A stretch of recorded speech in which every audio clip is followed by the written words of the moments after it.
सबसे पहले जो उड़ीसा में अभी एक ट्रेन एक्सीडेंट हुआ है। इतनी बड़ी ट्रेजेडी हुई, इतने सारे जीव मर गए। तो उनकी जीवात्मा को शांति मिले, उनके जो परिवार वाले हैं उनको दुख सहन करने की शक्ति दें, ऐसी प्रार्थना है। बड़ा भारी संजोग है। जो उनके परिवार वाले हैं उनके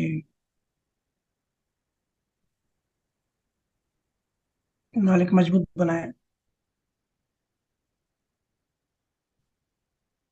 और हर एक संजोग कुछ न कुछ सिखाता है।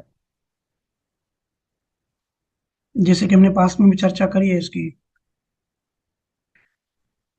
अगर हर संजोग को या बाहरी संजोग को आध्यात्मिक दृष्टि से देखें तो बहुत कुछ सीख सकते हैं। जैसे कि हम हमेशा चर्चा करते हैं कि सब कुछ कैसे लिखा हुआ है, कैसे एल्गोरिथम, कुदरत का एल्गोरिथम कैसे कैलकुलेशन करता है और कैसे काम करता है। अब इस एक्सीडेंट में भी एक कहानी सुनने में आ रही है। इसी कोरोमंडल एक्सप्रेस ट्रेन में एक 8 साल की बच्ची थी, जो कि अपने पापा से जिद कर रही थी कि मेरे को विंडो सीट चाहिए। लेकिन उसकी विंडो सीट नहीं थी। कोरोमंडल एक्सप्रेस से कटक जा रहे थे। तो उसने अपने पापा को बहुत जिद करी, बहुत रोने बैठ गई कि विंडो सीट ही चाहिए। फिर उसका पापा टीसी के पास गया और बोला बच्ची रो रही है, क्या करें। तो टीसी ने उनको सजेस्ट किया कि किसी दूसरे से सीट रिप्लेस कर दो। तो दूसरे बोगी में गए और वहां पे दो आदमियों ने सीट एक्सचेंज कर ली। तो ये लड़की और उसके पापा वहां विंडो सीट पे जाके बैठे और वो दो आदमी इस बोगी में आके बैठ गए। सीट एक्सचेंज कर ली। तो जो एक्सीडेंट हुआ, वो जो दो लोग वहां जाके बैठे थे, वो बोगी का एक्सीडेंट हुआ और अभी तक उनकी मतलब बॉडीज नहीं मिली है। और ये लड़की और इसका जो पापा था, जिसने सीट जिसकी सीट उस बोगी में थी, वहां से रिप्लेस होके दूसरी बोगी में गए और वो बोगी का एक्सीडेंट नहीं हुआ। मामूली सी खरोच आई, मतलब उनकी जान बच गई। दूसरी वाली बोगी का काफी नुकसान हुआ। कहने का मतलब, जिनको जाना होता है, कुदरत कैसे भी संजोग बना लेती है। ऐसे हर एक्सीडेंट में अगर ध्यान से ऑब्जर्व करोगे ना तो इस टाइप की कहानियां मिलती हैं। किसी को कुछ पता नहीं था कि क्या होने वाला है। तो कैसे नेचर अपनी कैलकुलेशन से जगत का बिजनेस चला रही है।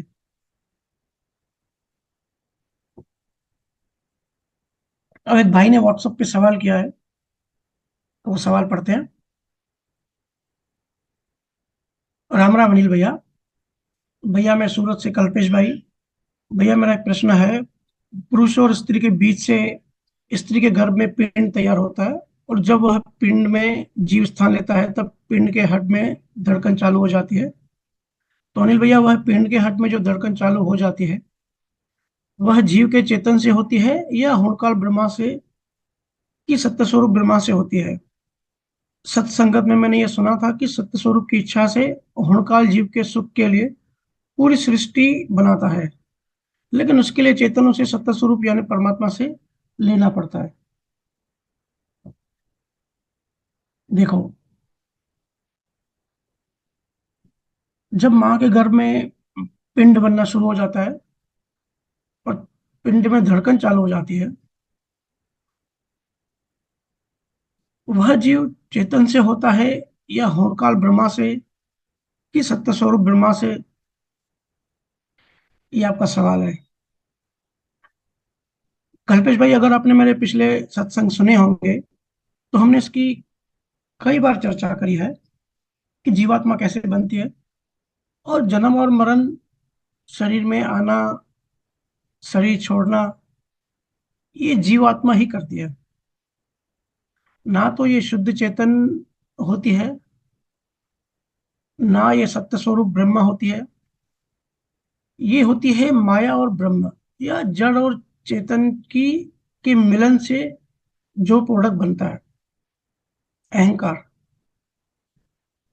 जड़ और चेतन से जो अहंकार बनता है, जिसको जीवात्मा भी कहते हैं, वो प्रवेश करता है माँ के गर्भ में। इसमें मन चित बुद्धि अहंकार होते हैं। इसको अलग संतों ने अलग नाम दिया है। गुरु महाराज ने इसको नव तत्व लिंग शरीर कहा है। ये जो नव तत्व लिंग शरीर है, मतलब मन चित बुद्धि अहंकार, ये चार, और पांच इंद्रियों के पांच विषय, इनका कॉम्बिनेशन होता है, उसको कहते हैं जीवात्मा।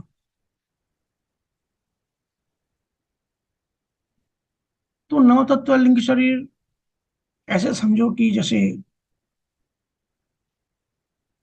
चाबी जो होती है, अगर चाबी के ऊपर जंग चढ़ी है तो वो ताला खुलता नहीं है, तो चाबी अंदर ही नहीं जाती। वैसे ही शुद्ध चेतना के ऊपर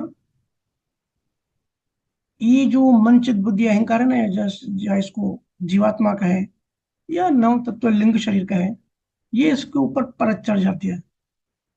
तो जब तक ये होता है, या सादी भाषा में कहें, जब तक अहंकार होता है, तब तक ऊपर दसम द्वार नहीं खुलता। नियक्षर क्या करता है? नियक्षर जीवात्मा को नीचे छोड़ देता है और शुद्ध चेतना का ऊपर ले लेता है। तब जैसे चाबी के ऊपर ये जंग निकल जाती है, तो लॉक के अंदर चली जाती है, लॉक खुल जाता है। इसी तरह दसम द्वार के ऊपर चेतना जाती है और नौ तत्व लिंग शरीर वो नीचे रह जाता है। गुरु महाराज ने एक जगह कहा है, सत्य लोक सत्य स्वरूप है, जिंग शब्द धुन होए, आगे पूर्ण ब्रह्म का लोक कहावे दोय। लोक कहावे दोय, फरक ए तो उणमाहीन, गेहे नव तत्व की देह, तेज सुख आनंद माहीन। सुखराम दूसरो लोक यो, दसवां द्वार दे खोए, फिर यहाँ आयर तांत्या, जन्म दरे नहीं कोय। गुरु महाराज कहते हैं, सतलोक जो है वो सत्य स्वरूप है, जहाँ जिंग शब्द धुन हो रही है। जिंग शब्द ध्वनि के बारे में हमने पहले काफी चर्चा करी है। महाराज कह रहे हैं इसके आगे पूर्ण ब्रह्म है, वो दो लोक कहते हैं। लोक कहावे दोए, फर्क ए तो उणमाही, जो दो लोक है उनमें ये फर्क है कि ये जो माया और ब्रह्म का लोक है, वहां गेहे न नव तत्व की देह, यहाँ पे नव तत्व की देह मिलती है। मतलब यहाँ पे ये जो बायोलॉजिकल बॉडी है ना, उसकी बात नहीं कर रहे महाराज। पांच तत्वों के पांच विषय और मंचित बुद्धि अहंकार के कॉम्बिनेशन से जो एक नकली चीज बन जाती है। अहंकार कह दो, ब्रह्म कह दो, माया, शब्द कुछ भी दे दो, शब्दों में मैं नहीं रचता, कॉन्सेप्ट को समझो, वो बन जाती है। उसको जीवात्मा सिंपल वर्ड्स में संतों ने कहा है। तेज सुख आनंद माही, सुखराम दूसरो लोक यो, दसवां द्वार देखो। महाराज जी कहते हैं एक तो ये है जहां नव तत्व लिंग शरीर मतलब जीवात्मा मिल जाती है, तो हम संसार में फंस जाते हैं। और दूसरा दसवां द्वार, जहां पे नौ तत्व लिंग शरीर नहीं जा सकता। दसवां द्वार दे कोई, फिर यहाँ आयर तात्या, जन्म दरे नहीं कोई। महाराज जी कहते हैं और जो यहाँ आ जाता है दसम द्वार के ऊपर, उसका फिर जन्म दरे नहीं कोई, फिर उसका कोई जन्म नहीं होता, जन्म मरण नहीं होता, क्योंकि जन्म मरण जीवात्मा का होता है। जन्म भी उसका होता है, मौत भी उसकी होती है। और असल में देखा जाए तो किसी की मौत किसी की मौत नहीं, सिर्फ बदलाव है। सब कुछ बदल रहा है, क्योंकि ये समय में है, ये जो हम जहाँ रह रहे हैं ना एट प्रेजेंट, ये समय है। समय का मतलब, समय का गुण है बदलाव। तो असल में मौत, जीवात्मा की मौत नहीं होती, सिर्फ बदल जाता है। काल, क्षेत्र, द्रव्य, शरीर, ये जो हमारे आसपास जो परिवार होता है, जो लोग होता है, ये सब बदल जाता है। बाकी मरता कोई नहीं है, सिर्फ बदलावट होती है। और शरीर भी, हम जिसको नॉर्मली मौत कहते हैं कि भाई ये आदमी कल तक था, अच्छा था, बहुत बातें करते हैं, कि अरे 2 घंटे पहले से तो इसने बात की, इसने खाना खाया, अचानक फिर इसको अटैक आ गया और चला गया, है ना, हम ऐसी सब बातें करते हैं। पर अध्यात्म दृष्टि में जब डीप में, जब गहराई में जाते हैं, जब चीजों को एनालिसिस करते हैं, तब पता पड़ता है कि देह तो रोज ही मर रही है। देह मतलब क्या? कर्मों की लेन देन, कर्मों का हिसाब किताब, हर एक श्वास में कर्मों का, कर्मों की करेंसी की जो लेन देन हम करते रहते हैं। तो जैसे कल का दिन हो गया, कल 5 जून था, तो कल का दिन हो गया, तो कल के कर्मों की मौत हो गई। तो ऐसे रोज रोज मौत हो ही रही है। जैसे कोई आरी से लकड़ी काट रहा है, तो जब लकड़ी पूरी कट जाती है तो हम कहते हैं लकड़ी कट गई।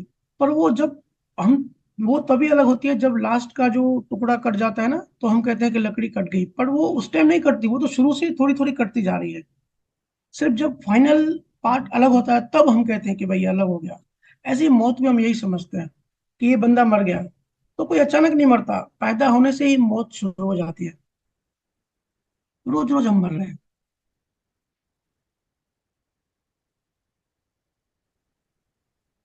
आपने आगे पूछा है, एक सत्संगत में यह सुना था कि सत्य स्वरूप की इच्छा से होनकाल जीव के सुख के लिए पूरी सृष्टि बनती है, लेकिन उसके लिए चेतन उसे सत्य स्वरूप यानी परमात्मा से लेना पड़ता है। देखिए,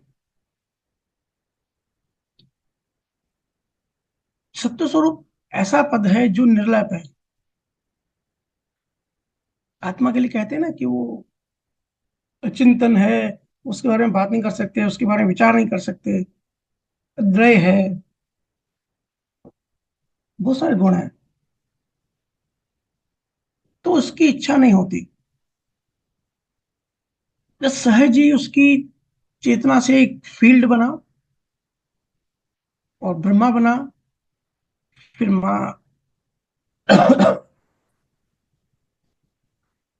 फिर माया, फिर चीजें अपने आप बनती चली गई। कोई बैठ के, किसी ने बैठ के नहीं बनाया है, कोई बनाने वाला नहीं है, किसी ने प्लानिंग करके नहीं बनाई है, बनती गई बनती गई। नई नई चीज बनती गई और अभी भी बन रही है। इसे आप ऐसे इस एग्जांपल से समझिए कि एक रस्सी है, वो नीचे आई, तो रस्सी में गांठ बन गई। अब ये पूरी रस्सी भी नहीं है और रस्सी नहीं है ऐसा भी नहीं कहा जा सकता। रस्सी का मतलब क्या होता है? एकदम प्लेन, लेकिन एक गांठ बांध दी हमने। तो एक तरह से रस्सी है और रस्सी नहीं भी है। वो रस्सी है लेकिन उसका रूप बदल गया। इसको संतों ने ब्रह्मा कहा है, कि पहली तरंग या पहली वेव्स जब बनी, मतलब गांठ बनी, अब है वो आत्मा ही, और आत्मा नहीं भी है। और ये रस्सी आगे बढ़ी तो 10 गांठें लगी, फिर 1000 गांठें बन गई। ऐसे लोक बनते गए, हर गांठ एक लोक बना। उसी को 3 लोक 14 भुवन का है। और अब इतनी सारी घाटें हो गई है कि प्लेन रस्सी दिखाई नहीं दे रही है, हर जगह घाटें घाटें दिखाई दे रही है। तो इसी को हम माया का जगत कहते हैं। इस पे लोग बड़ी आर्ग्यू करते हैं। कहते हैं कि जैन धर्म में मूल 2 तत्वों को बताया गया है, कि जड़ और चेतन 2 मूल तत्व हैं। सुखराम जी महाराज, कबीर साहब, केवली संतों ने कहा है, ब्रह्म और माया ये तो है, लेकिन इनके पार और एक पद है जिसको सत्य स्वरूप कहा जाता है। यही बात शंकराचार्य, लाओ त्से, कृष्णा, सभी ज्ञानियों ने कही है कि दो के पीछे एक केवल है, एक केवली है। मतलब आत्मा है या परमात्मा है, नाम कुछ भी दे दो, दो मूल तत्व तो है, लेकिन उसके पीछे भी कुछ है। लेकिन वो बिल्कुल निर्लैप है, जिसकी हम बात भी नहीं कर सकते। पर वही हमारा रियल स्वरूप है, हम वही हैं। हम रस्सी हैं वही, लेकिन गांठें बन गई बहुत सारी। देखो ये बात थोड़ी गहरी है, और बड़ा अपना अपना अनुभव चाहिए इसे समझने के लिए। पर मैं देखता हूँ ग्रुपों में लोग बहस करते हैं। कुछ कहते हैं कि सब कुछ आत्मा से बना, फिर कुछ कहते हैं आत्मा तो निर्लैप है, वो क्यों बनाएगी कुछ भी, वो कैसे कुछ बना सकती है। फिर कुछ कहते हैं कि ब्रह्म ही आत्मा है। कोई कहता कि सब एक तत्व से बने हैं, सब कुछ परमात्मा ही है, उसके अलावा कुछ भी नहीं है। और कोई कहता है कि नहीं, आत्मा से नहीं बना, ये तो जड़ या चेतन या माया, दो मूल तत्वों से बनी। और अपने अनुभव से अगर बताऊं, तो रस्सी वही है, पर उसका स्वरूप और गुण गांठों की वजह से गुण उनका बदलता जा रहा है। और ऐसा नहीं है कि अभी रुक गया है, वो अभी भी बदलता ही जा रहा है। वो अभी भी रुका नहीं है, वो प्रोसेस अभी भी इस पल भी बदल रहा है। आज जो दुनिया हम देख रहे हैं ना, 1 लाख साल बाद ऐसी नहीं रहेगी जैसे हम अभी देख रहे हैं। तो मूल बात यह है कि हमको बस अपनी गांठें खोलनी है, गांठें खोलते हुए जाना है। इसी को ग्रंथिया भी कहते हैं। आप सबको अनुभव है, जब 8वें स्थान पे कोई होता है मेरुदंड पे, तो संत कहते हैं कि 8वें स्थान पे साकार दुनिया की बहुत सारी ग्रंथियां होती हैं जो कटते हैं। तो ये ग्रंथियां वही रस्सी की जो गांठें बन गई है ना, वही खुलती हैं। ऐसे गांठें खोलते खोलते हमको एक दिन पूरी प्लेन रस्सी बन जानी है, जैसे कि हम थे, और वापस अपने सोर्स में जाना है, जिसका प्रोसेस गुरु महाराज ने बहुत अच्छे से बताया है। कभी और दिन हम इस गहरे विषय को बहुत डिटेल में समझेंगे, क्योंकि हर बार जीव कहते हैं कि भैया सवाल रह जाते हैं, तो इसके लिए अभी मैं ज्यादा नहीं बोलूंगा। अभी जो लाइव सवाल है वो स्टार्ट करते हैं। जो किसी के सवाल होंगे तो शुरू कर सकते हैं। जी भैया।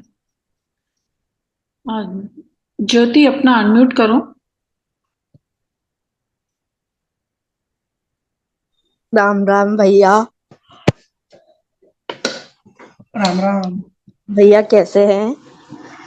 मस्त, एकदम आनंद है। बताइए। इंदौर कब आ रहे हैं भैया? देखो जल्दी, प्लानिंग चालू है, जब संजोग बने।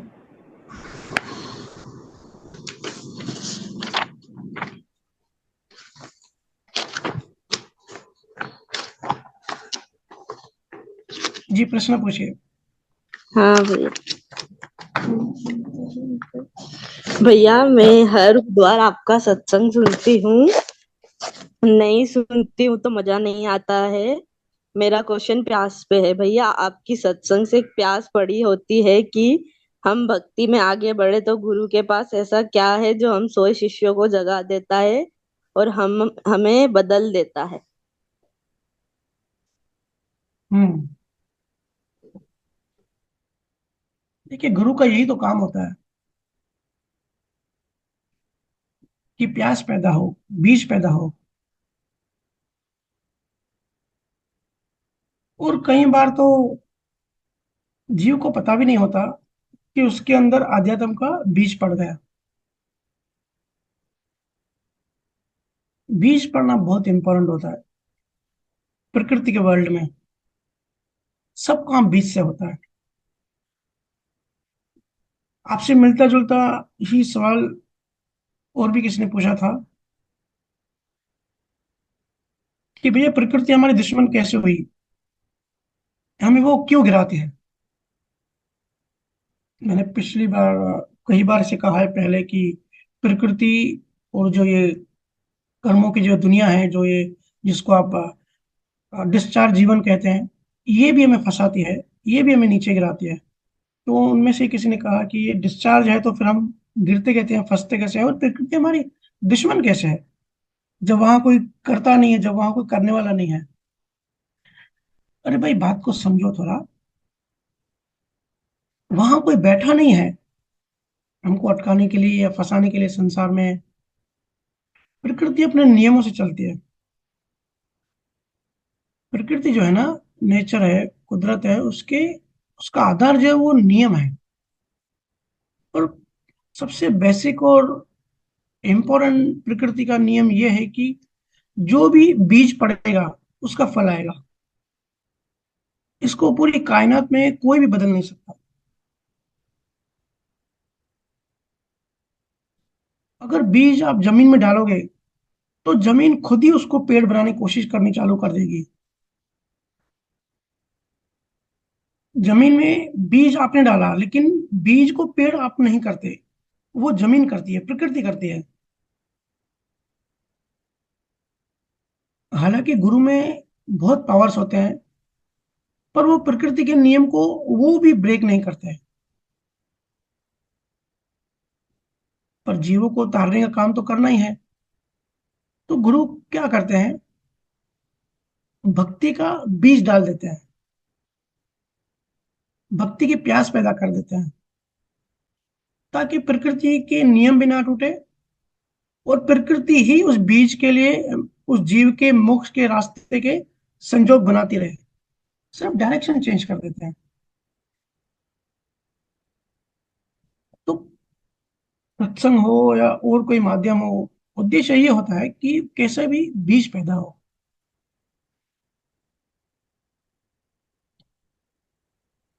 गुरु की ओरा में तो जो उड़ उड़ के जो कर्म आते हैं ना, वो तो करते रहते हैं।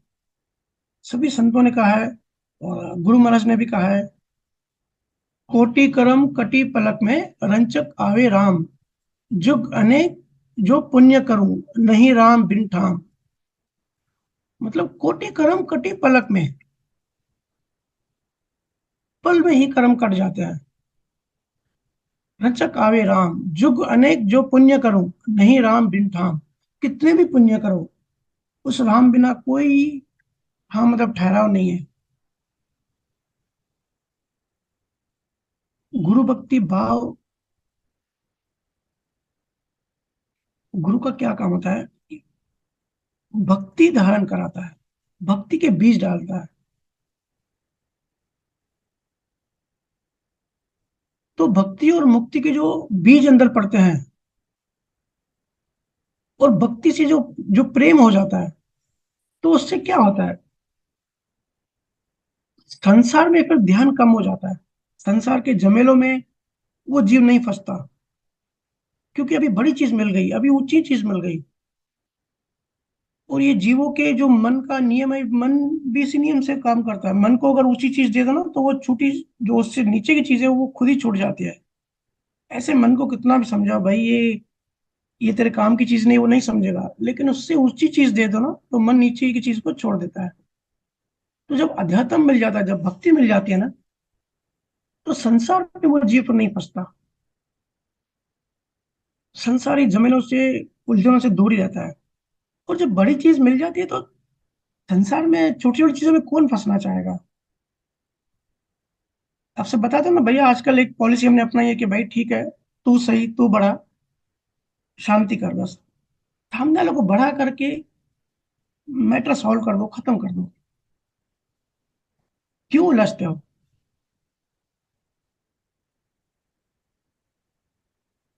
और भक्ति की प्यास से बाकी जगत से जो राग होते हैं ना, वो कम होते जाते हैं। वैराग्य, वैराग्य की वृत्ति जो है वो बढ़ती जाती है। एकाग्रता स्वभाव हो जाता है। और बाकी जितने भाव होते हैं, संसारी भाव जो हम दिन रात करते रहते हैं ना, वो सब चले जाते हैं, शून्य की ओर बढ़ते हैं। अंतर के ठहराव हो जाता है, क्योंकि ध्यान पूरी एनर्जी, अभी मन बिखरा हुआ, एनर्जी बिखरी हुई है, फिर पूरी एक जगह फोकस, एक जगह पूरी फोकस हो जाती है एनर्जी, भक्ति में, प्रेम में, वहां रस मिलने लगता है। फिर जब ये भाव शून्य हो जाते हैं तब बड़ी शांति मिलती है, और फिर गुरु के साथ धीरे धीरे आगे बढ़ते रहते हैं। पर फिर भी ये जीव पर निर्भर करता है कि वो, उसकी रुचि कहाँ है, जीव के मन पर। अभी हर बुधवार सनातन ज्ञान आपको घूंट घूंट के पिलाया जाता है, पर आपका जीवन कितना बदलेगा ये आपकी स्वयं की इच्छा पर निर्भर करता है।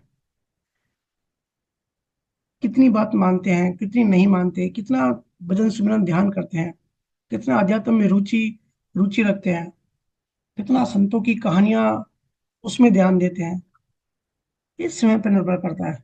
फिर भी सही कहा आपने, गुरु का बड़ा इसमें काम होता है, बड़ा रोल होता है। और सबसे जो डिफिकल्ट चीज होती है शुरुआत या बीज डालना, वो मेन गुरु का मेन काम होता है। ठीक है ज्योति जी, दूसरा सवाल। थोड़ा आप स्पीड से जाएंगे, काफी सवाल पेंडिंग है लोगों को। जी भैया। वर्षा, अपना अनम्यूट करो ना। राम राम भैया। राम राम। कैसे हैं भैया? मस्त एकदम। बस भैया आपकी तरह हमें भी मस्त बना दीजिए आप। जी जी, भैया बताइए। मेरा क्वेश्चन है, भैया यहाँ पे मेरे पास में ना अभी 17 लोग सत्संग सुन रहे हैं जो कि न्यू जनरेशन के ही हैं। और भैया आपकी जो बातें होती हैं ना इन सबको बहुत अच्छी लगती है भैया, लेकिन बच्चे फिर भी तंग करते हैं कि और सत्संग भी सुन रहे हैं, तंग भी कर रहे हैं, सत्संग भी सुन रहे हैं, लेकिन वो लोग क्या है, सिर्फ अपनी अपनी चलाते हैं। तो भैया मैं चाहती हूँ कि आप जो है न्यू पीढ़ी के लिए कोई संदेश दीजिए जिससे कि इन लोगों को भी समझ में आए कि आप क्या बोलना चाह रहे हैं। हम्म। बच्चों के बारे में मैं क्या कहूँ कि कहाँ जा रहे हैं। मेरे को तो बच्चे इतने अच्छे लगते हैं, मैं तो ऐसे सोचता हूँ कि बच्चों के साथ ही पूरा दिन खेलता रहूं, बात करता रहूं। और बड़ा दुख भी होता है कि बच्चे कहाँ जा रहे हैं, कौन सी दिशा में आगे बढ़ रहे हैं।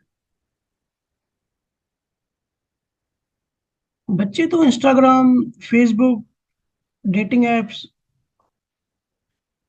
पैसे की चिंता अभी से, घर की राजनीति, ऑपोजिट सेक्स के ऊपर अट्रैक्ट होना, उसी में ध्यान देना, गर्लफ्रेंड बॉयफ्रेंड बनाना, फालतू के मोबाइल पे रील्स देखना, क्रिकेट आईपीएल के पीछे पागल होना, नशा करना, इन सब में पढ़कर अपनी जिंदगी खराब कर रहे हैं। आध्यात्म में तो उनको इंटरेस्ट ही नहीं आता।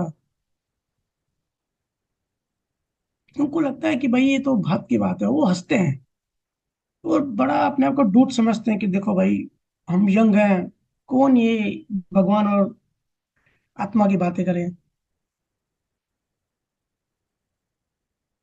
उस समाज में आप देख रहे हो ना, कितने मर्डर्स हो रहे हैं आजकल। छोटे छोटे बच्चे, थोड़ा सा ईगो हर्ट हुआ, बर्दाश्त नहीं कर पा रहे हैं, गलत डायरेक्शन में आजकल की पीढ़ी। मैं बहुत पेरेंट्स को समझाता हूँ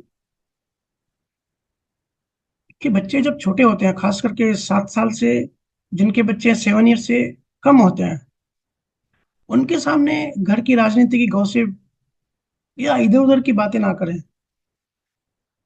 7 साल से पहले बच्चों का जो चित्त होता है ना, बड़ा कोमल होता है, और सबकॉन्शियस माइंड बिल्कुल ओपन होता है। जो भी चीज बच्चे के सामने बोलोगे वो डायरेक्ट उसके डायरेक्ट मन में, डीप में चली जाएगी। फिर इसको निकालने के लिए बड़ी मेहनत करनी पड़ती है। वो तो गुरु को ही मालूम है कितनी मेहनत करनी पड़ती है वहां से डिलीट करने के लिए। तो जिनके बच्चे 7 साल के हैं एटलीस्ट, तो वो तो स्पेशल बच्चों को प्रोटेक्ट करे और ध्यान दे कि ऐसी चीजें उनके मन में, उनके कान पे नहीं जानी चाहिए, जो कि जाना अच्छा नहीं है उनके लिए। ऐसे रिश्तेदारों से भी दूरी रखें जो कि गॉसिपबाजी करते हैं, निगेटिव बातें करते हैं बच्चों के साथ। मैं समझता हूँ कि आपकी मजबूरी हो सकती है कि फूफा, जीजाजी, मासी, चाची, मामा, मामी, जितने भी ये रिलेटिव्स होते हैं, बुआ, इनके साथ आपको रिश्ता निभाना पड़ता है। मेरे पास शिकायतें आती है कि भैया वो जीजा आता है और बच्चों के साथ ऐसी ऐसी बातें करता है जो नहीं करनी चाहिए, लेकिन हमारे जीजा जी, हम कैसे मना करें। अरे भाई, मैं समझता हूँ रिश्ता निभाना पड़ता है, पर जहाँ फैमिली गॉसिप हो रही है, एटलीस्ट वहां बच्चों को मत भेजो। बच्चों को सिर्फ वही मालूम होना चाहिए जो कि उनके लिए जरूरी है, क्योंकि उसकी उनकी एनर्जी उसी डायरेक्शन में जाएगी जो वो ऑब्जर्व करते हैं। देखते हो ना, बच्चे बेचारे, माँ बाप लड़ते हैं और दूसरे रूम में बच्चे दरवाजा बंद करके लड़ते हैं बैठ के। तो मैं माँ बाप से, पेरेंट्स को जो काउंसलिंग करता हूँ वो समझाता हूँ कि जब बच्चा नहीं हो तब आप खूब झगड़ा करो भले, एटलीस्ट जो बच्चा पैदा किया उसके लिए अपने अपना ईगो कंट्रोल में रखो। क्योंकि ये बच्चों के अंदर जो बीज चला जाता है ना, चित्त के अंदर, उसको और पता नहीं कितने जन्म फिर वो भोगना पड़ता है।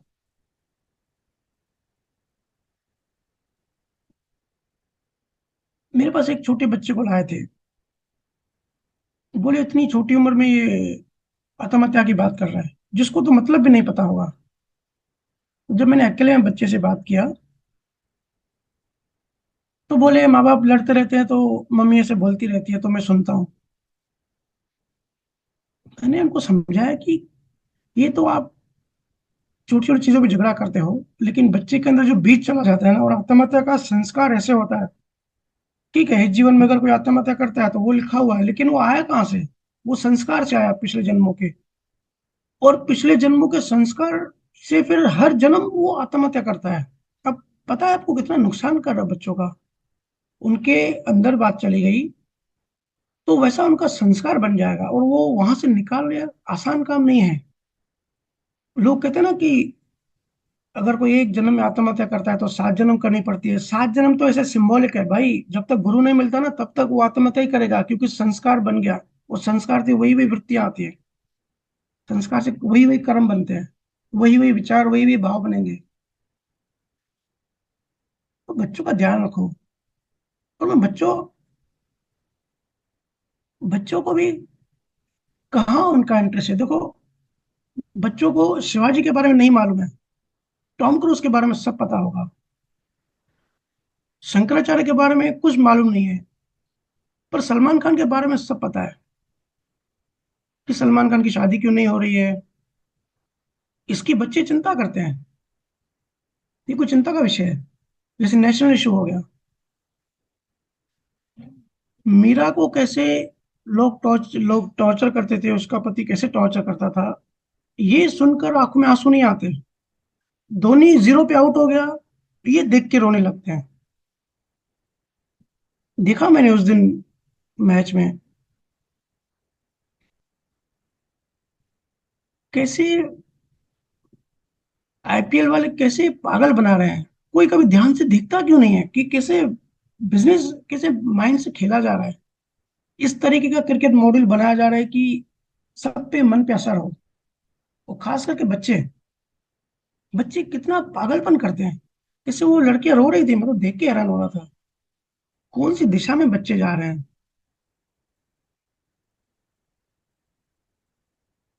बच्चे मासूम हैं, उनके चित्त पे ऐसा संस्कार का बीज ना डालें जो कि उनको बंधन में फंसाए। क्योंकि आप तो चले जाओगे, तो वो बीज का वजन फिर वो भोगता रहेगा। और बच्चों, अगर आप सुन रहे हो तो एक बात याद रखना, ऐसी चीजों से, ऐसे लोगों से रिश्ता बनाओ जो कि मुक्त करने की बात करे, या एटलीस्ट मुक्ति की बात की एनकरेजमेंट करे। जो भी बांधे उससे दूर रहना। आप सब गर्लफ्रेंड बॉयफ्रेंड्स अफेयर्स में और इन सब चीजों में ना अपनी ऊर्जा खराब कर रहे हो। इसी ऊर्जा को मुक्त कैसे हो उसमें लगाओ। लगभग डेली बच्चों की काउंसलिंग तो मैं तो सेशन लेने के भी 1 साल से सोच ही रहा हूँ, पर सही संजोग नहीं मिल रहा है। अब कल ही किसी बच्चे ने मैसेज किया, शायद किशनगढ़ से, पूछा कि मामा समय कहाँ लगाऊं, बहुत सारा समय है, मैं कहाँ लगाऊं। मैंने कहा संतों की बुक्स पढ़ो, या ऑडियो बुक्स जो है, ऑडियो बुक्स सुनो, जिससे आपका ज्ञान बढ़े। और रोज भजन सुमरन ध्यान करो। अध्यात्म में ज्यादा इंटरेस्ट पैदा करो। अध्यात्म जैसा इंटरेस्टिंग सब्जेक्ट दूसरा सब्जेक्ट ही नहीं है मेरे ख्याल से।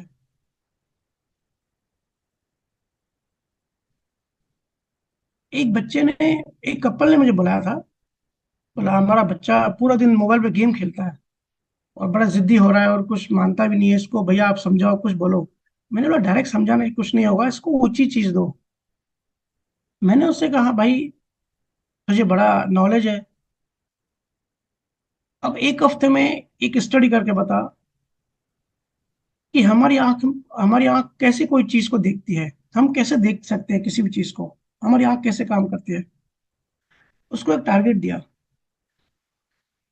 तो बच्चा भी बड़ा ही रेस्पेक्ट करता है, बड़ा प्रेम करता है। तो उसने मान लिया और एक हफ्ता मोबाइल बिल्कुल यूज करना बंद कर दिया, गेम में सब छोड़ दिया, दिल लगा के स्टडी करने में लग गया कि ब्रेन में कैसे इमेज बनती है। उसे घर वाले माँ खुश हो गए, बोले भैया ये क्या आपने इसको काम पे लगा दिया। वो स्टडी करने लगा कि कैसे रेटिना के अंदर लाइट जाती है, फिर उल्टी इमेज बनती है रेटिना में, फिर कैसे इलेक्ट्रिकल सिग्नल ब्रेन को, ऑप्टिकल नर्व्स ब्रेन को इलेक्ट्रिकल सिग्नल भेजते हैं, फिर हमारा मन कैसे देखता है, कैसे अंदर की जो ज्ञान इंद्रिय है कैसे चीज को देखती है, फिर उससे कैसे एनालिसिस करती है।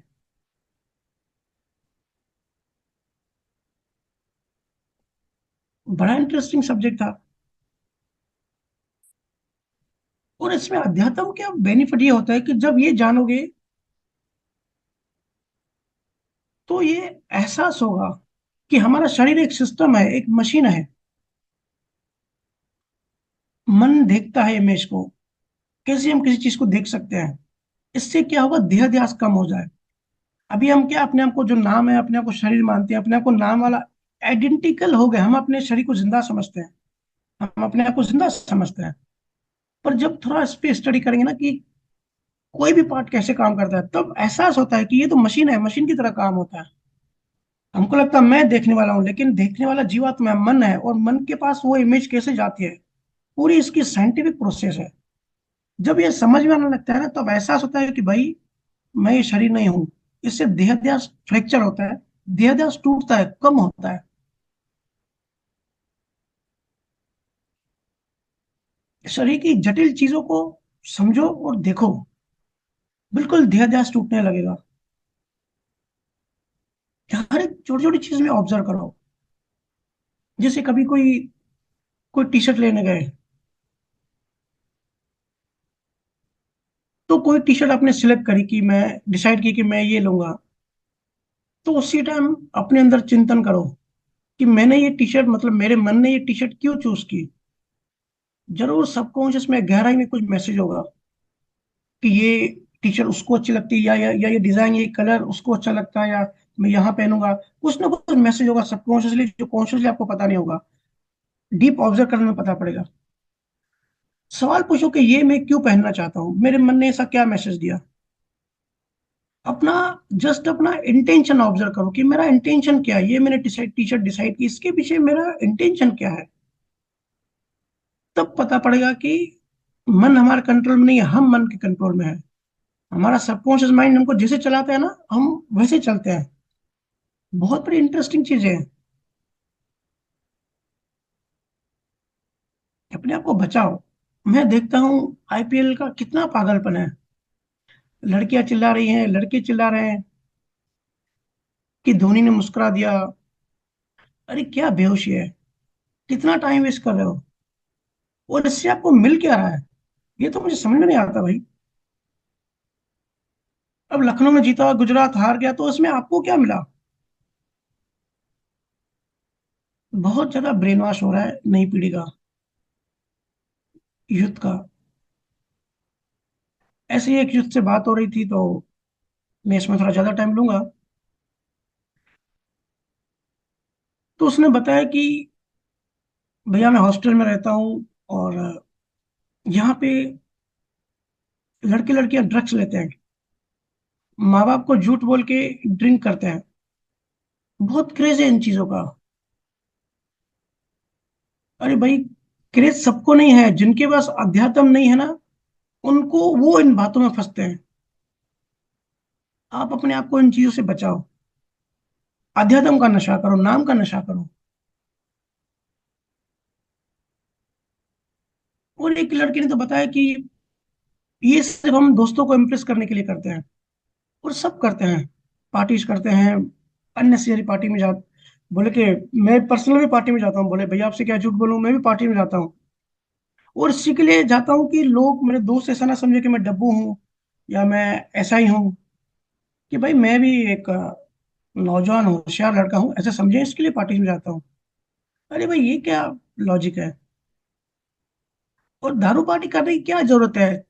चाय पार्टी में जितना मजा आता है ना, कभी वो ट्राई करके देखना। ऐसे खुद को फंसाते जा रहे हो। और जो इसी लाइन पे आगे बढ़ता है ना, आगे चल के सबको अनुभव है, उनकी जिंदगी बड़ी मायूस हो जाती है अंदर से।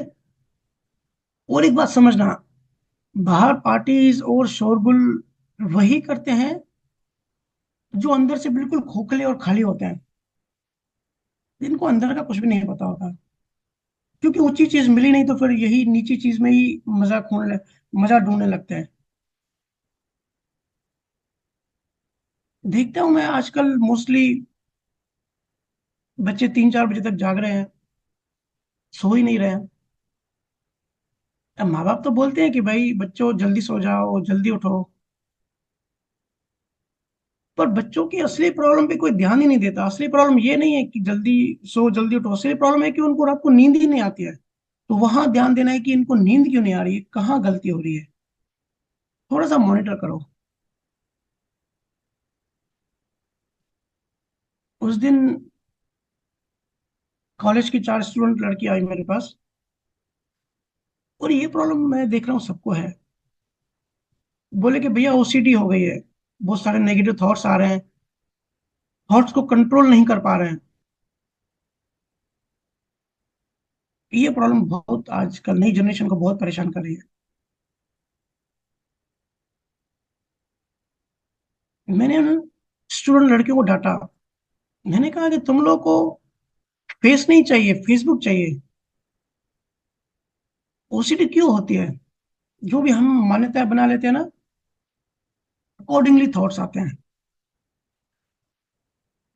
और वो बता रहे थे कि फिर गंदे गंदे विचार आते हैं, खुद से ही आते हैं। इससे गिल्ट फील होता है। अब क्या हो रहा है, असल में क्या हो रहा है? ये जो अज्ञान की वजह से जो ये गिल्ट का बीज अपने अंदर डाल रहे हैं ना, गिल्ट का मतलब होता है हम कुदरत को मैसेज दे रहे हैं कि भाई हमने गलती की, हमको सजा दो, तो नेक्स्ट जन्म में इनको कैंसर होगा। और इसमें कोई भी अचरज की बात नहीं है। पूरा विज्ञान है, कुदरत कहे कि भाई मेरी क्या गलती, तूने सजा मांगी। थोड़ा मन की साइंस को समझो, थोड़ा ध्यान से समझो। ओसीडी क्यों होती है? जिस चीज को पॉइंट आउट करने लगते हैं ना हम, मतलब जिस चीज को फोकस करते हैं, उसी चीज को फूड मिलता है। फोकस जो होता है ना, जो ध्यान होता है ना हमारा, वो फ्यूल होता है। और वही बार बार आते हैं। गलत थॉट्स आ रहे हैं तो रोने की जरूरत नहीं है, सिर्फ समझने की जरूरत है। और ये समझना है कि हम उस थॉट्स को ध्यान दे रहे हैं, उसमें इन्वॉल्व हो रहे हैं, उस पर फोकस कर रहे हैं, तभी वैसे विचार आ रहे हैं। विचारों से लड़ो मत। क्योंकि हम जिससे लड़ते हैं ना, हम उसको याद करते हैं। ये बात तो सबको पता ही होगी, कोई इसमें रॉकेट साइंस नहीं है, सिंपल सी बात है। जिससे हम लड़ाई करते हैं ना, मतलब मन में जैसे नफरत करते हैं, जिसको गालियां देते हैं, तो हम क्या कर रहे हैं, उसको याद ही कर रहे हैं ना। तो हम अपनी एनर्जी, अपना फोकस, अपना ध्यान अपने दुश्मन को दे रहे हैं। एक तो ऑलरेडी वो हमारा दुश्मन है, हमारा नुकसान कर रहा है, ऊपर से हम अपनी ऊर्जा उसको देते हैं, उसको बार बार याद करके। ये गूगल की तरह होता है। गूगल पे आप देखते हो, कोई भी टॉपिक डाल दो तो उससे रिलेटेड जितनी भी चीजें हैं वो गूगल सब सामने लाएगा। तो हमारा मन भी वही वैसे ही काम करता है गूगल की तरह। जिस भी चीज पे फोकस करोगे, उससे रिलेटेड सजेशंस और उससे रिलेटेड भाव, उससे रिलेटेड विचार, उससे रिलेटेड सब चीज आपके सामने लाएगा। इसलिए मैं बार बार कहता हूँ कि फोकस आध्यात्म पे रखो। आने दो गंदे विचारों को, आने दो उल्टे सीधे विचारों को। आप फोकस क्यों करते हो, आप ध्यान क्यों देते हो? कुछ लोग जुड़े हुए हैं अभी भी, मैंने जिनको एक हफ्ते में ये सब बताया कि भाई ध्यान को डाइवर्ट कर दो और कुछ भी करने की जरूरत नहीं है, फोकस को शिफ्ट करो। अब जो चीज पे फोकस रखोगे, गूगल की तरह वही वही चीज सामने आएगी।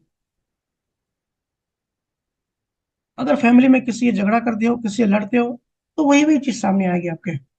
तो आप को बोलोगे कि भैया हमको ओसीडी हो गई, ये ओसीडी नहीं है, आपको फोकस का प्रॉब्लम है। तो ओसीडी से बचने का क्या तरीका है? सबसे बेस्ट तरीका है भजन सुमरन ध्यान। ये केवल ज्ञानियों का ऐसा दिया हुआ ऐसा साइंटिफिक प्रोसेस है ना। बीमारियां अनेक हो, दवा एक ही है, भजन सुमरन ध्यान।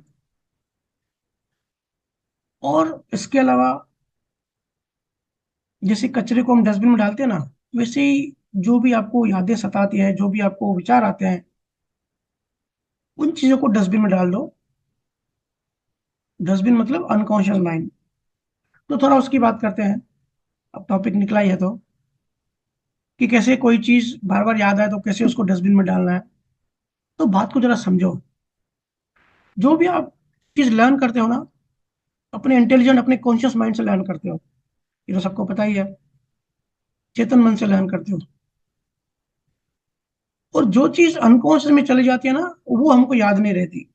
अब हमने कितने सारे जन्म ले लिए, हर जन्म की मेमोरीज संस्कार हमारे सब अनकॉन्शियस माइंड में पड़ी हुई है, लेकिन हमको याद नहीं आता, क्योंकि ये नियम है। जो भी चीज कॉन्शियस में होगी और सबकॉन्शियस में होगी, वो बार बार याद आएगी।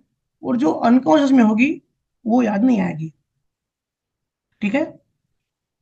तो किसी भी डॉक्टर के पास अगर जाएंगे, किसी साइकेट्रिक या साइकोलॉजिस्ट के पास जाएंगे, तो वो बताएंगे कि इस चीज को आप अनकॉन्शियस में डाल दो, तो आपको याद नहीं आएगी। लेकिन जो हमारे गुरु ज्ञानी हैं, जो हमारे संत थे, उन्होंने इसके आगे की बात की कि भाई अनकॉन्शियस से भी डिलीट कर दो। अनकॉन्शियस में है मतलब कभी ना कभी ऊपर उठ के आ सकते हैं। और जिसको हम फोकस करते हैं, जिस भी चीज को हम ध्यान देते हैं ना, वो चीज सबकॉन्शियस में रहती है, वो अनकॉन्शियस में नहीं जाती।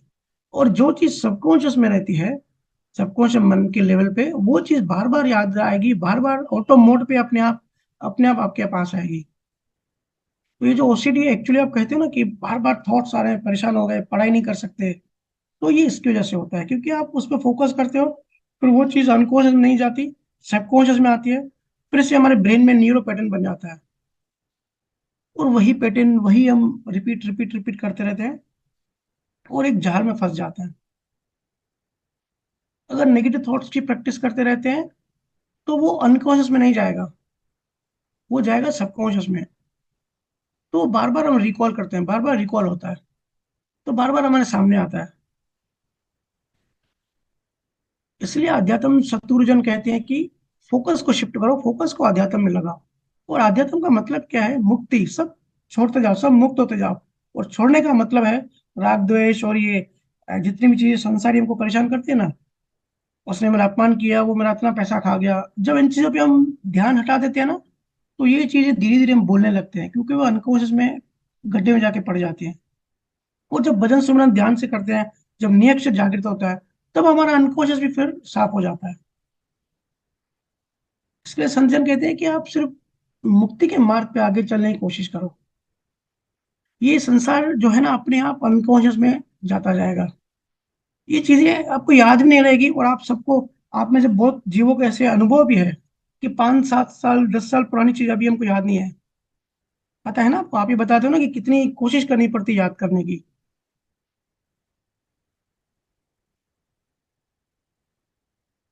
फोकस हटा दो, जो भी चीज काम की नहीं है वो अपने आप अनकॉन्शियस में चली जाएगी, फिर याद आना बंद हो जाएगी। फिर जब आप चौथे पांचवें छठवें स्थान पे आ जाएंगे, अगर गुरु कृपा से निरीक्षण मिला, और छठे स्थान से फिर मेरुदंड तक आएंगे, तो ये पूरा जो है ना, ये अनकॉन्शियस माइंड है, मेरुदंड तक। तो वहां की जितनी भी चीजें पड़ी हुई है ना, सब डिलीट होती जाएंगी।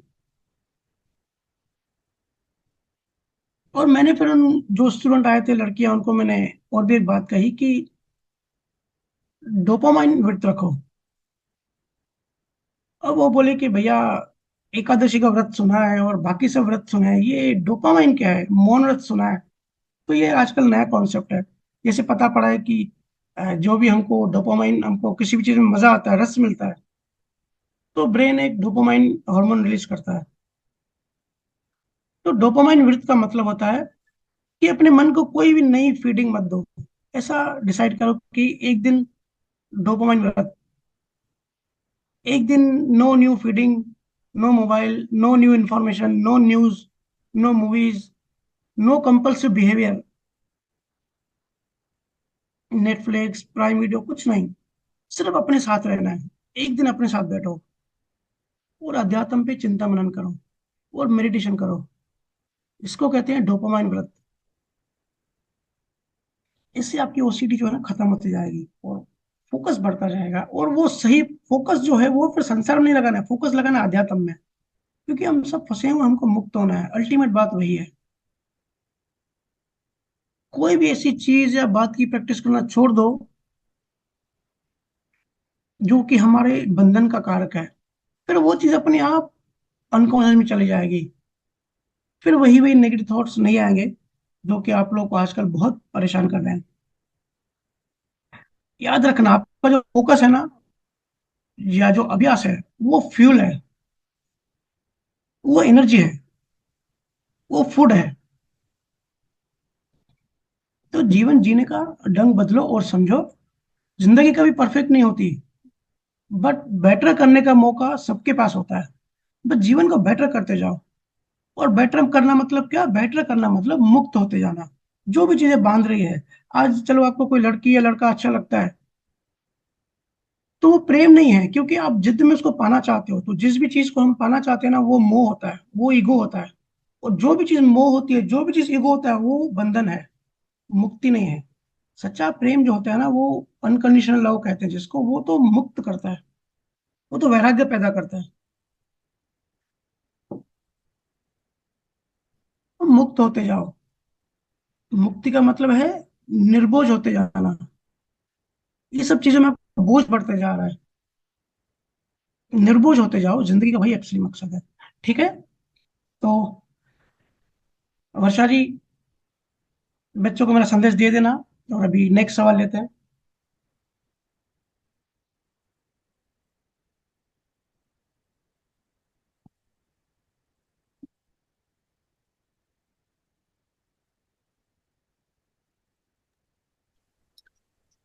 जी भैया।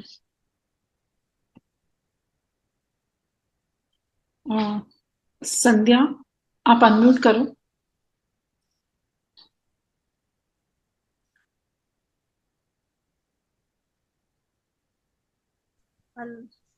हाँ भैया, राम राम। कैसे हैं भैया? राम राम, मस्त। आप कैसे हो? बस बढ़िया भैया, बहुत दिनों से बात कर चाह रही थी, मौका नहीं हो पा रही थी। बहुत जी जी। दिनों बाद आपसे बात हो पा रही है। आप मुंबई मुंबई से है ना? हाँ, मुंबई से बोरीवली। जी जी जी। हाँ हाँ, याद आया। याद आया। कब आ रहे भैया बताइए। बोरीवली? मिलना चाहती थी, कब से मिलने की कर जी रही जी, थी मैं पर एक्चुअली जब लास्ट टाइम मिले थे ना, वहाँ सत्संग हुआ था, उसके बाद मेरा बोरीवली आना ही नहीं हुआ है। मैं उस साइड जरूर, अच्छा। जब भी आऊंगा जरूर मिलूंगा। हाँ भैया, बस वो क्वेश्चन के जवाब तो सब मिल ही रहे हैं। बस वो थोड़ा नेगेटिविटी के बारे में था, तो वही पूछना था कि भाई आध्यात्म में जुड़ने के बाद भी ईगो खत्म नहीं हो रहा है, और दूसरों को ब्लेम करना कहाँ तक सही है? ये भी डिप्रेशन है या कर्मों की लेन देन है? थोड़ा इसमें बारे में समझाइए भैया मुझे। देखो, अगर मुक्त नहीं हो रहे हैं, अगर अहंकार नहीं जा रहा है ना, तो वो आध्यात्म, आध्यात्म नहीं है, वो आध्यात्म का ब्रह्म है। ठीक है। सच्चा आध्यात्म जो है ना, पहले दिन से ही अहंकार को फ्रैक्चर करने लगता है। झुकाने लगता है। ऐसा बहुत जगह और बहुत बार होता है कि हमको तो लगता है कि भाई हम ज्ञान में हैं, हम सत्संग सुनने इतना दूर जाते हैं और हम जो भी गुरु बताते हैं हम वो सब करते हैं, लेकिन फिर भी हमारा, जैसे आपने कहा कि अहंकार नहीं जा रहा है, तो अहंकार नहीं जा रहा है मतलब कुछ तो गड़बड़ है। अगर डॉक्टर की दवा पेशेंट ले रहा है और पेशेंट ठीक नहीं हो रहा है, तो दो ही बातें हो सकती है, या तो उस दवा में गुण नहीं है, या तो दवा आप ले नहीं रहे हो, जैसे कि डॉक्टर ने बताया। क्योंकि अगर दवा में वो गुण है,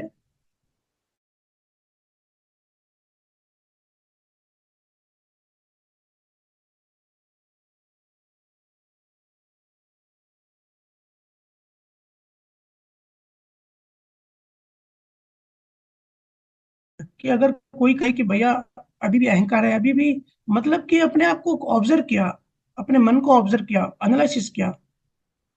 दूसरा आपने कहा कि ये भी डिप्रेशन है क्या? देखिए, ये डिप्रेशन नहीं है, ये सब बीमारियां हैं ईगो की, अहंकार की। क्योंकि नेगेटिव हम कब होते हैं? जब हमारा कोई हमारा अहंकार को चोट पहुंचाता है, जब ईगो हर्ट करता है, जब कोई चीज हमारे अकॉर्डिंग नहीं होती। हम तो चाहते हैं सब कुछ हमारे हिसाब से हो, हमारा पति हमारे हिसाब से चले, बच्चे हमारे हिसाब से चले, पत्नी हमारे हिसाब से चले, माँ बाप, सास ससुर सब हमारे अकॉर्डिंग चले, स्कूल में टीचर्स, बच्चे, पढ़ाई, दुनिया हमारे हिसाब से चले। लेकिन अगर नहीं चलता, ना हमारे हिसाब से नहीं होता, तो हमारा ईगो हर्ट हो जाता है। अगर हमको इस बात का होश है कि सब कुछ हमारे अकॉर्डिंग नहीं होगा, तो जिंदगी सहज है, जो होगा सो होगा, तो फिर इसका असर हमारे मन पर नहीं होता है।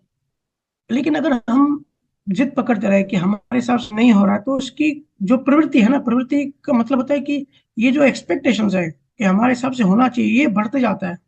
जितनी हम ज्यादा एक्सपेक्टेशन हमारी बढ़ती जाती है, उतना ही उसका परसेंटेज बढ़ जाएगा ना, कि हमारे हिसाब से क्यों नहीं हुआ। एग्जाम्पल से हमने 5 चीजें सोची कि ये हमारे हिसाब से होना चाहिए, और 5 चीजें नहीं हुई, तो वो एक बात। अगर हमने 100 चीजें सोची कि ये 100 चीजें हमारे हिसाब से होना चाहिए, तो कितना चांस है कि उसमें से 70 चीजें हमारे हिसाब से नहीं होगी। तो क्वांटिटी कितनी बढ़ जाती है। तो हमारा जो दुख है, जो उसका रिफ्लेक्शन होता है, जो ईगो हर्ट होता है, तो इसकी जो क्वांटिटी है, जो मन पे नेगेटिव असर होता है, तो उसको कहते हैं कि नेगेटिविटी बढ़ गई। कोई जब कहता है ना नेगेटिविटी बढ़ गई है, तो उसका मतलब यही है कि आपकी एक्सपेक्टेशंस बढ़ गई है। आप जीवन को जीवन जैसा है वैसे स्वीकार नहीं कर पा रहे हैं। तो जो होता है, जैसे होता है, उसको स्वीकार करो।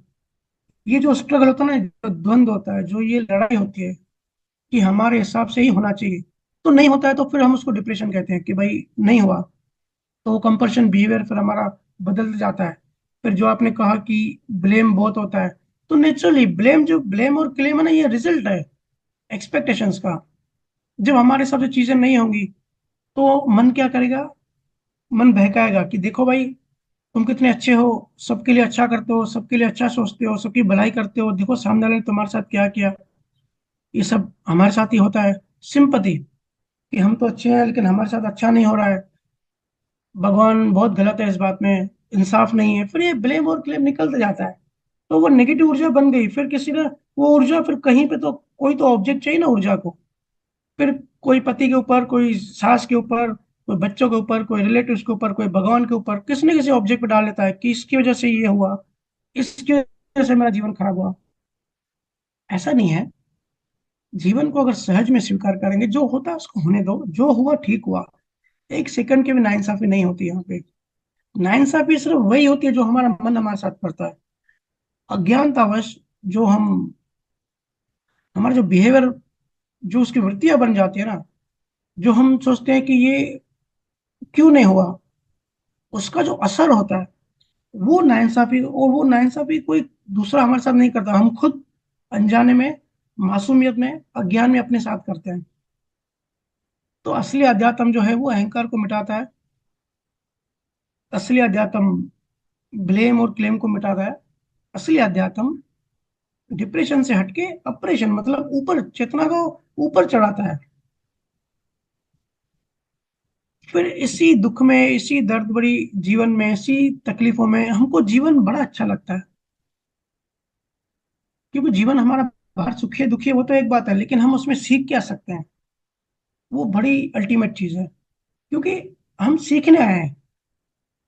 ये तो सब जीवन का बैंक बैलेंस है, डेबिट क्रेडिट सब हो रहा है। लेकिन इसमें से जो हम सार लेते हैं ना, जो हम असल चीज को पकड़ते हैं, हमको दूध को नहीं पकड़ना है। दूध में जो अंदर घी छुपा हुआ है ना, जो सार है, घी को पकड़ना है।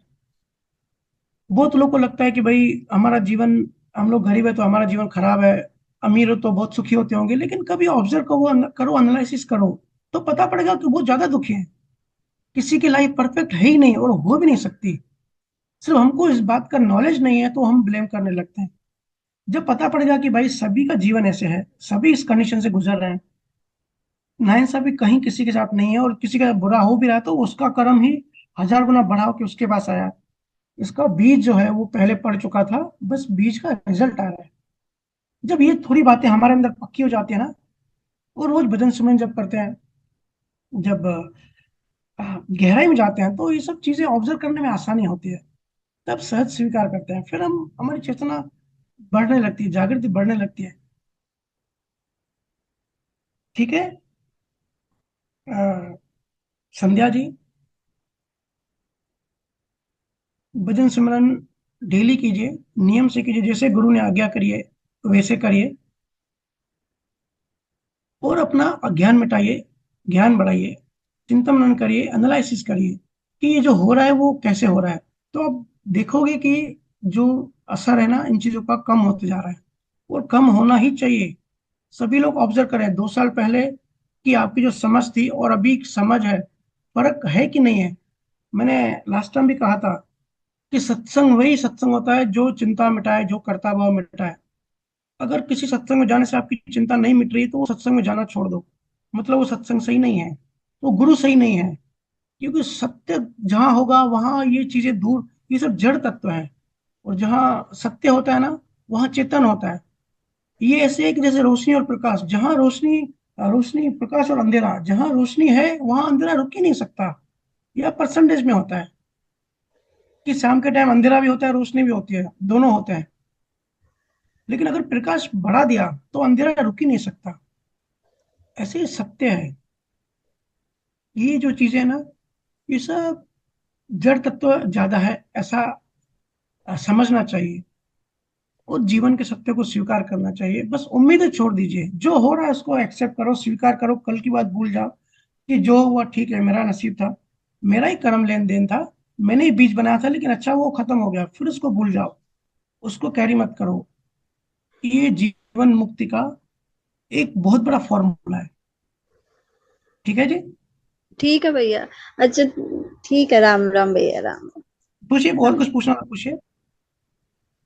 और नहीं, ये पूछना था, अब जैसे मेरे को तो सहज रूप में अच्छा है, जैसे सहन कर पा रहे, पर सामने वाला दूसरों के साथ भी ऐसा कर रहा है कि उनको ईगो हर्ट हो रहा, तो उनको कैसे समझाएं कि भाई ये आपके कर्मों की लेन देन है, आप इतना मत परेशान होइए। ये मेरे को। दीदी, सामने वाले का जो है ना, वो सामने वाले का प्रॉब्लम है। आप उसमें मत जाइए। सबसे पहले अपने आप को हमको शांत करना है, अपने आप को ज्ञान देना है, अपने आप को समझाना है। सामने वाला अगर कुछ कर भी रहा है तो हम उसको कंट्रोल नहीं कर सकते, क्योंकि कर्मों की निर्जरा फिर कैसे होगी। हम छोटे हैं, कुदरत बड़ी है। हम कुदरत का काम में रुकावट नहीं डाल सकते। इतना है कि जो पीड़ा दे रहा है और जो पीड़ा ले रहा है, तो पहले दोनों में से आप किसको सहज में समझा सकते हो कि ये जो पीड़ा दे रहा दिया जा रहा है, पीड़ा ली जा रही है, ये कर्मों के लेन देन है। लेकिन इस तरीके से समझ अगर अपनी बढ़ाएंगे तो इस पीड़ा का असर हमारे आंतरिक मन पे नहीं होगा। एक सहज कोशिश करिए। होता है तो ठीक, नहीं होता तो भी ठीक, लेकिन सबसे पहले हमको अपने आप को ठीक करना है। कभी भी एक पेशेंट को ठीक नहीं कर सकता। किसी को ठीक करने के लिए डॉक्टर बनना पड़ता है। एक डॉक्टर ही पेशेंट को ठीक कर सकता है। हम सब कहते हैं कि भाई भैया दूसरों को ज्ञान दिया, दूसरों को समझाया, तो मैं कहता हूँ भाई दूसरों का, एक बीमार है उसको सर्जरी करना जरूरी है, उसको ऑपरेशन करना जरूरी है, लेकिन ऑपरेशन करना आना तो चाहिए। सर्जरी, कोई सर्जन होना चाहिए ना, किसी की भी जाके ऐसे ही सर्जरी थोड़ी कर सकते हैं। सर्जरी करना अच्छी बात है, बीमारी को मिटाना अच्छी बात है, लेकिन सर्जन होना तो चाहिए, आनी तो चाहिए सर्जरी। तो सबसे पहले हमको डॉक्टर बनना है। हमको अपने आप को शांत करना है, सहज करना है, ठीक करना है, और सहज रूप में बस समझाना है, वो भी संजोग मिले तो। वो समझाने के बाद भी अगर सामने वाला की पीड़ा कम नहीं हो रही है तो इसकी वजह से अपने आप को पीड़ा मत दो। जब ये बात पकड़ लेंगे कि उसका कर्मों में है, जो वो भुगत रहा है वो कर्मों में है, और हर कर्म की एक्सपायरी डेट होती है, कभी ना कभी वो जो भुगत रहा है उसकी वो भुगतान खत्म होगी। तो जब वो भुगतान खत्म होगी तो वो अच्छी बात है, इसी जन्म में खत्म हो रहा है, क्योंकि वो पीड़ा दे के आया है, वो इसे बीज बना के आया है। तो पीड़ा तो भोग रहा है, ठीक है, वो तो बाहर ही होगी, लेकिन आंतरिक समझ कैसे बढ़ानी है, वो आप सहज रूप से सिर्फ समझाने की कोशिश करें। अगर समझे तो ठीक है, ना समझे तो भी ठीक है। फिर आप अपने मन पे कुछ भी ना लें। आप ये समझिए कि मैंने अपनी ड्यूटी, अपना अपनी गुरु आ गया, अपने अपने दिया हुआ फर्ज मैंने पूरा किया, फिर इसको भूल जाएं। हमारा जिसमें मोह होता है ना, अगर उसको तकलीफ होती है तो हमको तकलीफ होती है। ये तो इंसानों की बात है। लोगों को अगर गाड़ी बंगला, अगर नई कार ली, उसमें मोह आ जाता है कि मेरी कार है, और नई कार को अगर स्क्रैच लग गया तो इससे लगता है कि हमारे दिल पे स्क्रैच लग गया, हमको स्क्रैच लग गया। ऐसा होता है ना। तो ऐसों को मैं सलाह देता हूँ कि भैया आप सेकेंड हैंड गाड़ी ही चलाओ, जिससे टूटे फूटे भी आपको दुख ना हो, आपको परेशानी ना हो, मुक्त होके जियो। जिसमें मोह होता है उसको तकलीफ होती है तो हमको तकलीफ होती है, ये बात मैं समझ रहा हूँ। क्योंकि हमारा मोह है, मोह मतलब अपनापन, ममता। ममता का मतलब होता है अपना मानना। लेकिन ज्ञान सिद्धांत हमें सिखाता है कि यहाँ कोई भी अपना नहीं है, सब रिश्ते हैं, सब नाते हैं कर्मों की वजह से। कर्म खत्म, रिश्ते खत्म, और हर कोई अपनी अपनी भोग भोगता है। ठीक है। हाँ जी भैया, समझ में अच्छे से आ गया भैया, बहुत बहुत धन्यवाद भैया, राम जी राम। धन्यवाद। Next question. ज- जी। मोहन माता, आप अनम्यूट कीजिए।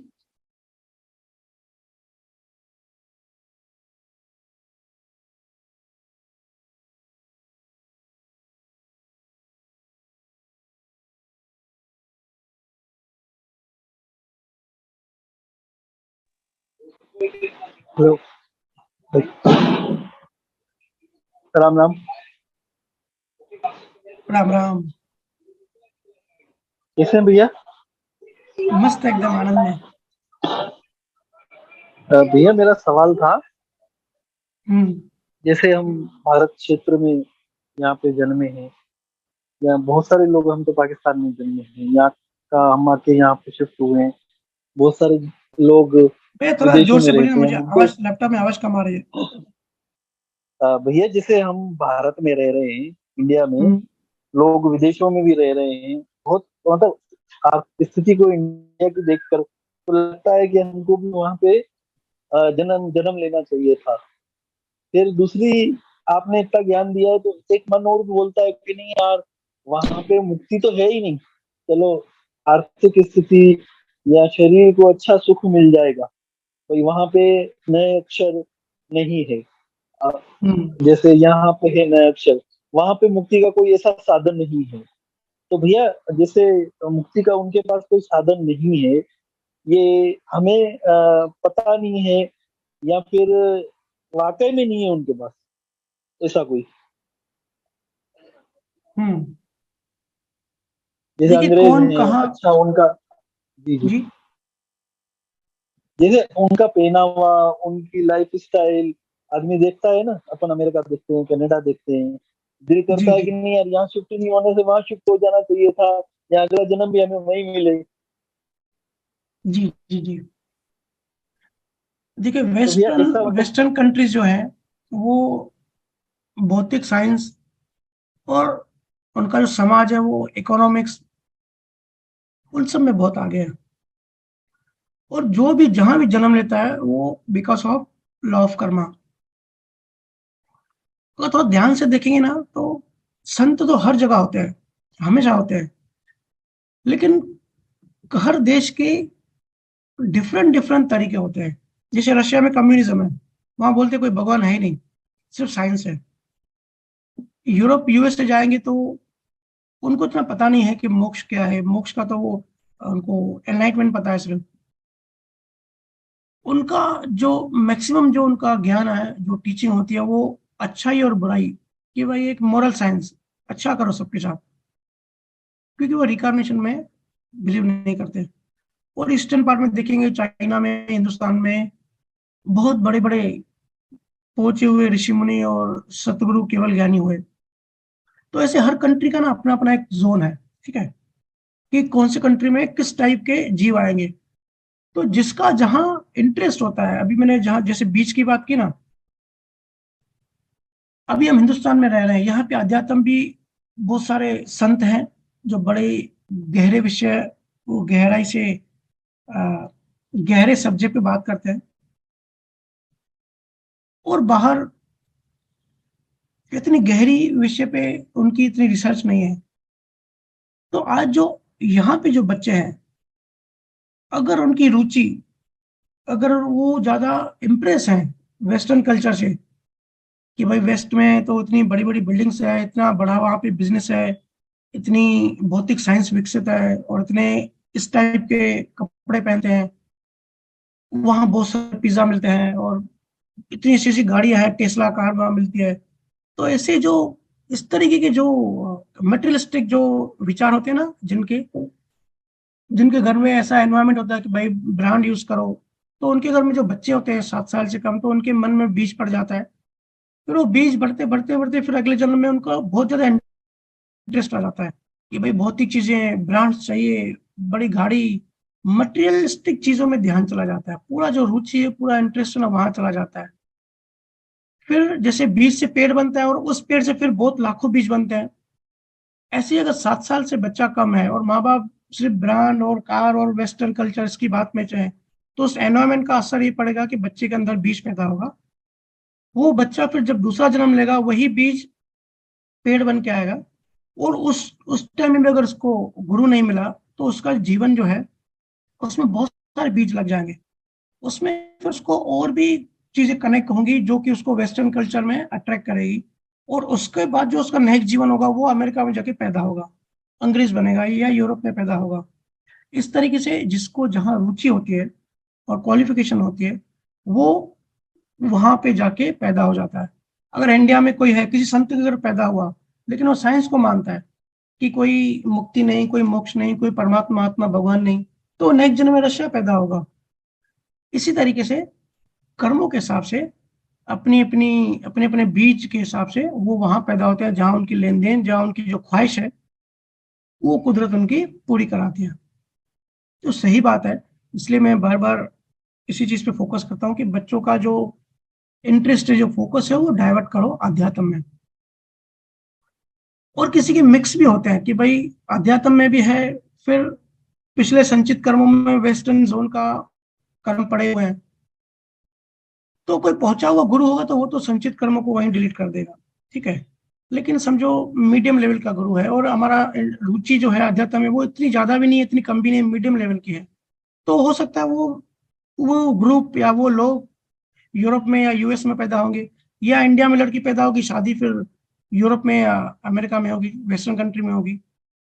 या ऐसे भी होगा कि ऐसे लोग होंगे तो पैदा तो वेस्ट में होंगे, लेकिन उनकी रुचि अध्यात्म में होगी। इसके लिए आप देखोगे एस्कॉन में और काफी सारे मंदिरों में वेस्टर्न लोग आते हैं और राम नाम का भजन करते हैं।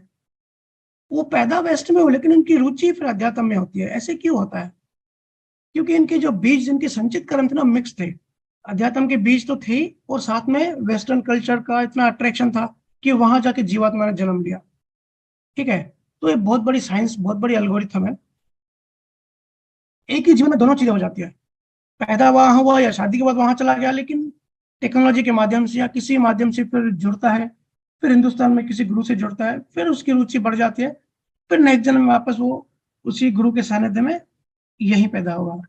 तो ये सब अपने अपने कर्मों, अपने अपनी सोच, अपने अपने भाव, अपने अपने इंटरेस्ट और अपने अपने बीज की बात है। हम अपने मन में कौन सा बीज डाल रहे हैं, ठीक है मोहन जी?